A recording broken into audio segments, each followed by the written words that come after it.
Vivre dans la rue devrait te condamner à la pauvreté absolue. Pas de domicile, pas de compte bancaire, pas d'employeur. Et pourtant, certains sans-abri gagnent plus en une journée que ce que tu gagnes en une semaine de travail.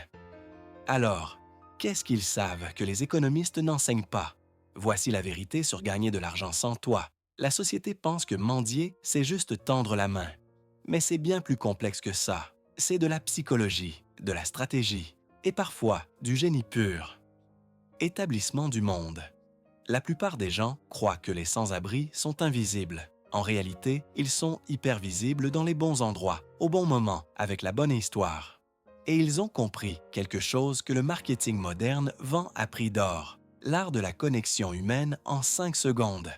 Environ 580 000 personnes vivent dans la rue aux États-Unis.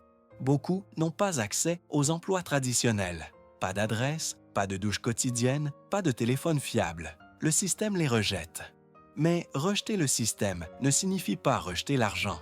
Voici 7 méthodes que les vétérans de la rue utilisent pour survivre. Certaines sont évidentes, d'autres vont te surprendre, et une pourrait même te mettre mal à l'aise, parce qu'elle fonctionne mieux que tu ne veux l'admettre. Stratégie numéro 1. La mendicité. Stratégique. La mendicité n'est pas s'asseoir n'importe où avec un panneau, et c'est de la science du comportement.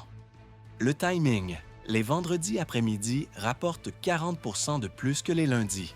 Les gens viennent de recevoir leur salaire, se sentent généreux avant le week-end, ont moins de stress au visage.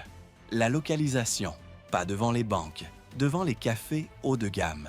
Les gens qui dépensent 7 $ pour un café sont déjà dans un état mental de petites dépenses impulsives. Le panneau. Les vétérans savent qu'un message précis bat un message vague à chaque fois.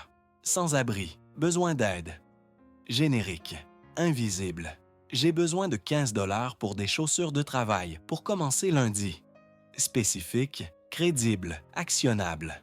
Un gars m'a dit qu'il changeait de panneau selon l'heure. Le matin, j'ai besoin de café. L'après-midi, j'ai besoin de nourriture. Le soir, j'ai besoin d'un endroit sûr pour dormir. Il adaptait son message à l'état émotionnel de la foule. Comme un publicitaire changerait une campagne selon la démographie. Revenu quotidien moyen avec cette méthode, entre 20 et 60 $. Les meilleurs jours, certains atteignent 100 $. Pas mal pour ce que la société appelle « ne rien faire ». Stratégie numéro 2. Le collecteur de canettes. C'est la méthode du hustle pur. Pas de contact humain nécessaire, juste de l'endurance. Une canette en aluminium vaut environ 5 centimes au recyclage. Ça ne semble rien, mais les mathématiques racontent une autre histoire. Un sac poubelle de 120 litres contient environ 240 canettes. Ça fait 12 $ par sac. Rempli 3 sacs par jour, 36 $. 5 jours par semaine, 180 $ par semaine, 720 $ par mois, sans patron, sans horaire, sans entretien d'embauche. Les vétérans connaissent les routes, derrière les stades après les matchs, les parcs le dimanche matin, les campus universitaires le vendredi soir. Ils créent des circuits optimisés comme des livreurs Amazon. Certains vont même plus loin. Ils construisent des relations avec les barmen, les gardiens de sécurité. Garde-moi les canettes, je passe mardi. Deal mutuel. Le bar n'a pas à gérer les déchets de recyclage. Le collecteur a un approvisionnement garanti. C'est de la logistique de chaîne d'approvisionnement appliquée à la survie. Stratégie numéro 3. La vente de journaux de rue. Dans plusieurs grandes villes, il existe des journaux spéciaux vendus exclusivement par des sans-abri. The Big Issue à Londres, Street Sheet à San Francisco, l'Itinéraire à Montréal. Le modèle est brillant. Le vendeur achète le journal pour 1 $, le vend pour 2 à 3 $.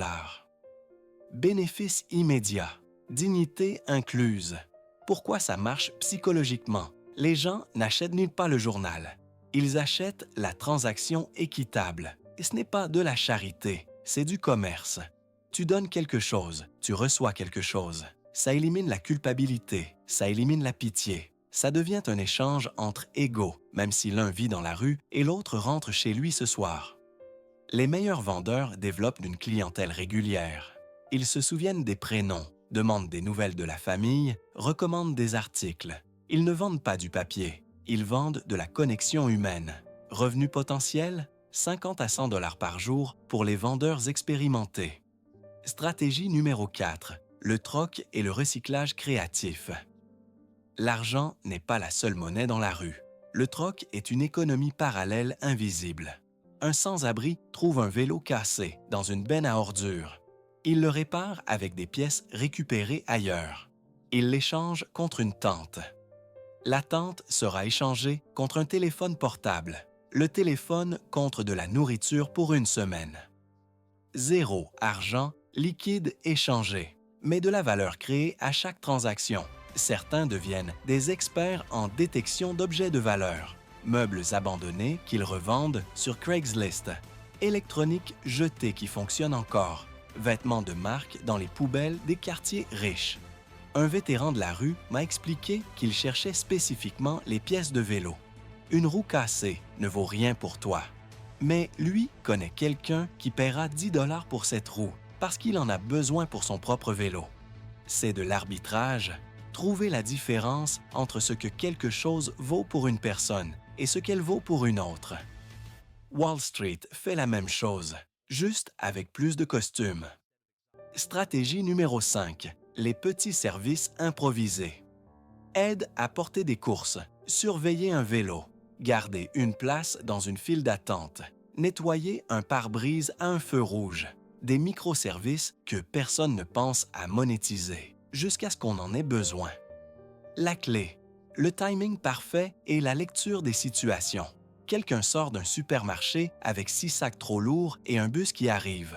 Offrir de l'aide pour 2 $ devient une évidence. Un touriste perdu avec une carte papier et un téléphone mort. Donner des directions précises vaut bien 1 $ ou 2. C'est de l'entrepreneuriat instantané. Identifier un besoin, offrir une solution. Transaction. Le revenu est imprévisible, certains jours 5 $, d'autres 40. Mais cumulé avec d'autres méthodes, ça fait la différence entre manger ou pas. Et voici le truc psychologique. Les gens payent plus volontiers pour un service que pour de la charité directe. Ça préserve leur ego. Je n'ai pas donné de l'argent à un sans-abri. J'ai payé quelqu'un pour un service. Tout le monde gagne. Tout le monde garde sa dignité. Stratégie numéro 6, la performance de rue. Musiciens, artistes, poètes, acrobates. La rue est leur scène, le trottoir est leur galerie.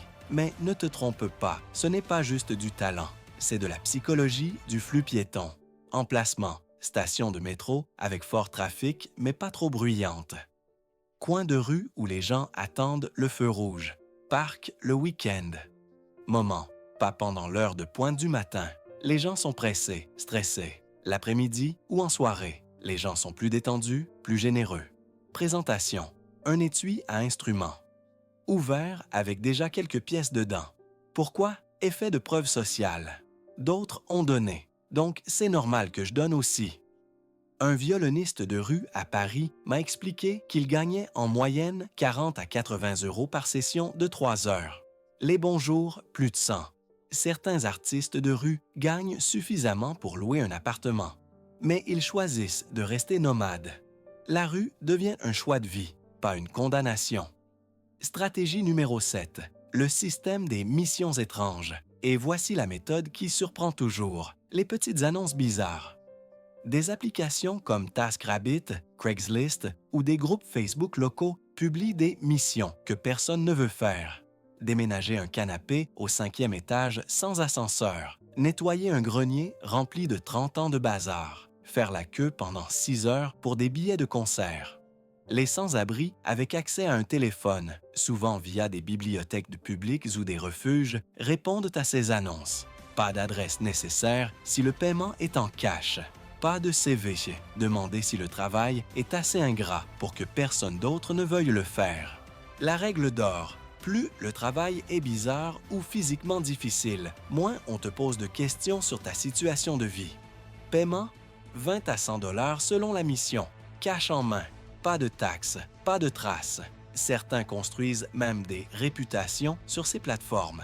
Ils deviennent les go-to pour les tâches impossibles. Le système informel crée une forme d'emploi, sans les barrières de l'emploi formel. C'est le marché gris. Légal, mais invisible aux statistiques officielles. Le système invisible.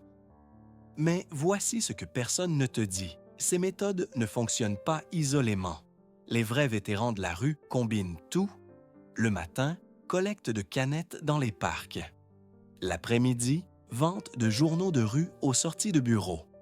Le soir, petites missions étranges payées cash.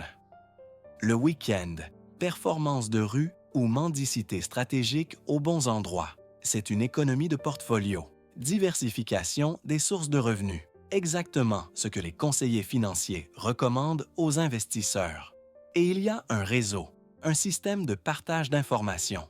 Le Starbucks de la 5e rue jette de la nourriture fraîche à 20 heures. Il y a une mission TaskRabbit pour 50 $ demain matin. La bibliothèque du centre a des ordinateurs gratuits et ne pose pas de questions.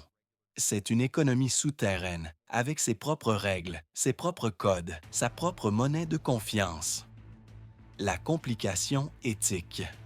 Maintenant, la question inconfortable. Si certains sans-abri peuvent se gagner 50, 80, même 100 $ par jour, pourquoi restent-ils dans la rue? La réponse n'est pas simple. Parfois, c'est la maladie mentale.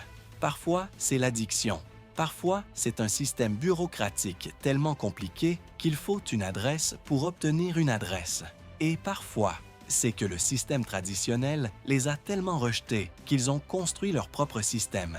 Un système où ils contrôlent leurs horaires, où personne ne vérifie leur casier judiciaire, où leur valeur n'est pas déterminée par un costume ou un CV. Ce n'est pas glorifier la rue, c'est reconnaître que la survie crée de l'innovation. Gagner de l'argent sans emploi traditionnel n'est pas un truc de sans-abri. C'est de l'entrepreneuriat sous contrainte extrême. C'est comprendre la psychologie humaine sans avoir étudié le marketing. C'est créer de la valeur à partir de rien. C'est optimiser des ressources que la société considère comme des déchets. Les 7 méthodes que tu viens de découvrir ne sont pas des échappatoires. Ce sont des solutions d'ingénierie économique nées de la nécessité absolue. Certaines personnes lancent des startups avec des millions de dollars de financement et échouent. D'autres créent des microéconomies avec zéro capital et survivent. La différence, la nécessité, la créativité et le refus d'abandonner. La prochaine fois que tu vois quelqu'un dans la rue, souviens-toi, ce n'est peut-être pas un échec économique, c'est peut-être un expert en économie parallèle que le système n'a jamais reconnu. Et franchement, ça mérite du respect.